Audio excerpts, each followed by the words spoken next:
Thank you for joining us this morning. How are you? Thank you. Thank you for having me, and thank you for your listeners. For those who are unfamiliar, how would this how would it be rolled out in terms of its proposition? Is it going to be jamming of signals across the entire day in prison? Would it be on certain hours? Would it be for prisoners who have committed certain crimes? What is the explanation there in terms of how this would work? Well, that's a very, very informative and intelligent question. You see, as an organization, we absolutely have no mercy when it comes to the Department of Correctional Services. Mabapaiza. Bayapaiza manje. You know why?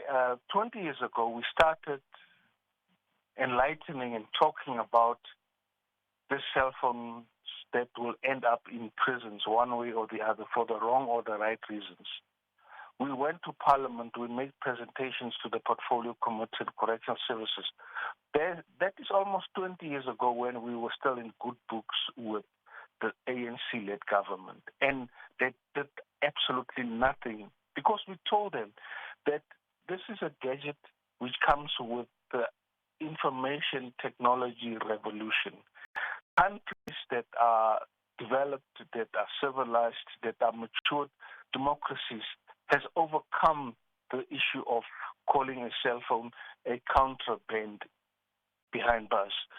Because you see, these gadgets, you can find them now anywhere. In order for them to stop these gadgets getting into prison, because it's a multi-million-dollar black market business between correctional officers who are corrupted and prisoners who want to have this gadget because they're desperate to remain in contact with their families according to Section 13 of the Correctional Services Act 111 of 1998. Now, you see, we must also be very sensitive as an organization and educate listeners and fellow South Africans that we're not saying, look, when you put in these jammers, we are going to riot and burn down the prison to the ground and all that. No. We're not saying that. We're asking them, when you are going to put in these jammers, then what? What is the alternative? Because this is something that should have been done 10 years ago, 15 years ago, if not as early as 5 years ago.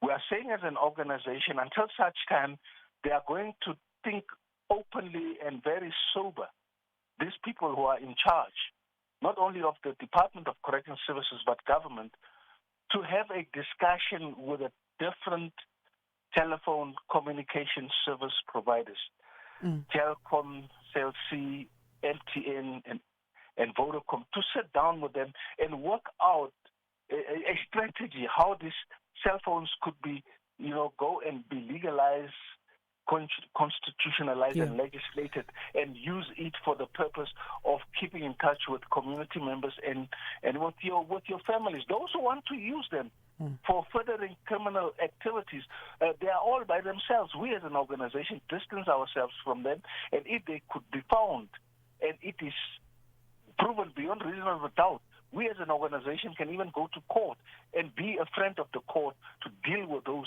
behind bars. So, Miles, let's see how we can strike a balance, because recently we've got an example in South Africa of the Bishop Lavis contractor case and other victims who have been directly threatened by inmates using these devices within prison walls. So how do you propose the balance then of the communication rights of inmates, because you advocate for that access and the right for prisoners to access to cell phones, balancing that with the urgent need to protect communities from criminal activities such as extortion and gang operations facilitated via or through prison walls? Sithi ngesizulu washa kheke. Had they listened to us 20 years ago, we were not going to have this challenge. But it is never too late. Because if they've listened to us, we should have now traced where this call came from, who made this call, and that person should have been arrested on the spot, because technology doesn't lie. Okay?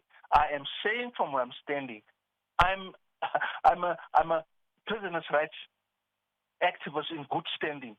There is no mercy for those that will do what you just referred to. I mean, worse things happen where hits have been organized from behind bars using this gadget. And we told them 20 years this was going to happen. But it all fell on deaf ears. I'm saying to you, you put those jammers, and then what? What is the alternative? Because those who are in prison also do have a right to remain in. Telephone network in our prisons has collapsed 5 years ago, 6, 7 years ago. Telkom has pulled out of this whole thing because it became no more profitable to have landlines installed in prison because the gadget, which they call a contraband cell phone, has taken over this communication, whether it is illegal communication, whether it is dangerous, unwanted criminal communication. The Department of Correctional Services must be kept entirely responsible of what is happening with the cell phones, because some of their members are in fact the ones that also smuggle these gadgets into these institutions. Miles, I wish we had more time because there's still so much to unpack on this topic, and I'm sure we'll catch it in another show or another day on Rise and Shine here on Channel Africa. But thank you so much for your time. Give me your WhatsApp number, send you our statement. It's going to be much better. Right. I think we have it. Our producer was telling me that she's in possession of that. But yeah, we'll share those details with you just in case we don't. Miles, thanks again for your time. Miles Bhudu, South African Prisoners Organization for Human Rights, or SAPOHR President and prison rights activist. Interesting to note that in terms of even licensing of such a proposal and how that would work, because we know in certain frameworks or jurisdictions, it is illegal to jam cell phone signals when you consider that it can hamper with access to emergency services. All right, that's a very interesting topic, that one, but we leave it there at 8:30 Central African Time. Let's go to Dwalani Tulo Ngwebe. She's got our news headlines.